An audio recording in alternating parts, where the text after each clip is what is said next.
I think that should tell you everything you need to know how much I like this movie. The Suicide Squad, not mistaken for the shit movie Suicide Squad with Jared Leto. What a fucking disaster that was. No, the Suicide Squad that is written and directed by James Gunn is the all-star cast of, let me look it up because there's quite a few of them. Margot Robbie, Idris Elba, John Cena, Cole Kinnaman, Michael Rooker, Viola Davis, Pete Davidson. Oh, and there's just so much more. So many fucking people in this movie. Anyways, this is an all-star cast that is a soft reboot slash sequel of the original Suicide Squad that came out a few years ago. And it tells the story of a bunch of bad guys that are trying to reduce their sentences on their span in jail by joining a task force as the Suicide Squad, where they have to go at the will of Amanda Waller, and she sets them out on missions to take care of things where they will most likely die, but who gives a shit because they're bad guys, and it's what they do. Now, to start it all off, obviously, yes, this is a far and away better movie than, the original Suicide Squad movie. That is literal dog shit that I would have rather watched a dog shit, and that would have been better than watching that movie ever again. But nevertheless, people had some doubts. I didn't necessarily about this movie because I thought James Gunn is a great director, and I think he's a great writer. I mean, look at all the stuff that he did with Guardians of the Galaxy. I mean, he took them into like these kind of known, kind of not known people in the Marvel universe and made them into a household name based on one movie alone. So let's just get that out the way first. In the director-writer aspect of this movie, I thought James Gunn did a phenomenal job in this movie. I thought he directed the hell out of this. There's a lot of creative shots. There's a lot of creativity with his vision on how we wanted to present the movie. Because, all in all, it's rated R, stupid, bloody fun. And that's what James Gunn is really good at. There's a lot of great shots. There's a lot of great creativity involved through it, involving various different aspects involving the story. And I have to say, the writing for him is also on point a lot of the times. His humor is obviously not for everyone. I mean, comedy is subjective, but I thought the humor that he wrote is very good. I thought he also brought what the other movie didn't do necessarily, in that he brought character development, and he really made me care about a lot of these people.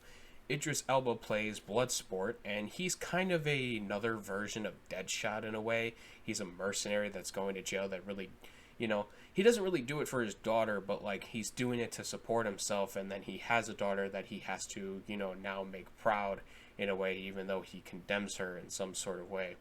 And that's a really good character if done well. And I think he did a really good job with his character and his character arc. Margot Robbie is also back as Harley Quinn, and she's probably up there right now with the few actors that you have, like Robert Downey Jr., Hugh Jackman, Chris Evans to an extent. These actors that play these superhero roles where you just can't envision them in anything else. And she's definitely up there, and she brings it as Harley Quinn yet again. I think she's probably the best in this movie rather than the Suicide Squad and her own Birds of Prey movie, which I did enjoy. But she definitely feels better in this one because James Gunn obviously knows what he's doing with her. And I'll have to give props to this. John Cena, if you had seen my F9 review, I thought he was okay in that movie. I didn't think he was the greatest person in the world in this, but he is a way better character in this movie as the Peacemaker than he has been in probably almost all of his movies. And that's the sign of a good director, is a guy who can take people with certain limitations in, let's say, for example, John Cena, because he's known for being a wrestler, not an actor, and you can tell that. He can take a guy like that and make him very competent to very good in the role that he is given. There's a lot of heart-touching stuff in this movie that I didn't necessarily expect that this movie was going to give me, but there's stuff with Bloodsport and Ratcatcher that I thought really did well, because Bloodsport is kind of looking at Ratcatcher as kind of like a daughter of his own in a way, or at least a young girl that's been troubled with, and because he has his own daughter that's kind of heading down a similar path, he has to empathize with her. And then you have Peacemaker, who is a great character in a way of, he's a very ruthless character in a way, but he does it for certain reasons. There's a line in this movie where he says he wants to keep peace at all costs, even if he has to murder any man, woman, or child to do it, which is a fucked up mentality, and it's kind of like a condescending thing, like, oh, it's Peacemaker, except I'm going to kill people to fucking make peace, you know? But nevertheless, you know, there is reasons for these characters to be the way that they are. And obviously the best character is King Shark. There is no debate on this. You can say Polka Dot Man, go for it. I don't think so. I think he's good in the movie for what he does, but King Shark, definitely King Shark. And some person who's brought back in this movie from the first one, in Rick Flag, is immensely better than the first movie he's in. He's actually given a personality, and he's actually like able to interact with these people and kind of make it as like they're a team and they're almost like a family. So props to James Gunn on that too, because he made what would have been a very boring character on paper a really nice addition to, I wouldn't say fun addition, but definitely a nice addition to the squad, where it's like, yeah, you kind of have like the straight man in, you know, Rick Flag, and then like the odd man in literally everybody else. And one of the things going along with James Gunn's vision of this movie is that it is fucking brutal. This movie, just in the first few minutes alone, like when the title card drops and it's Suicide Squad, oh man, are you in for some violence. And it keeps that, and it kind of ramps it up at times, you know, little by little. There's even some great scenes that kind of go along with some character development with the violence and some comedy, where you have Bloodsport and Peacemaker kind of one-upping each other, trying to kill these guys in different ways, and it's like they do different stuff, and it's insane to watch. And obviously the Shark is just a highlight of a lot of the stuff that they do. And even though I have praised this movie pretty much the entire time, I will have to say there are some minor issues I do have with this movie. For example, one of the minor issues that I do have with this movie, it's kind of paced a little weird. You do have some great openings, and then you have a great closing of the movie. The first part of the movie and the ending of the movie is fantastic. Loved it.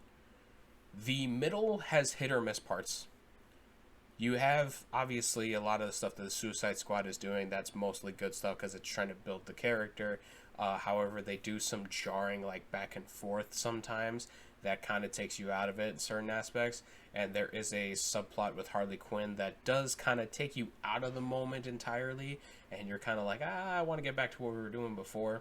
So there are some minor issues with the movie, along with its pacing and how it kind of has ordered around. But I will say that this movie all around is great. This movie overcame a lot of adversity, from its first movie that was made before this to some of the, you know, how are they going to do this and what's really going to happen in this movie. It overcame a lot of that kind of stuff, and while there are some issues with this, I definitely think that this is probably one of the better superhero movies that we're going to have for quite the amount of time, actually. I'm going to give The Suicide Squad 4.5 stars. Thank you guys so much for watching, and I'll talk to y'all next time.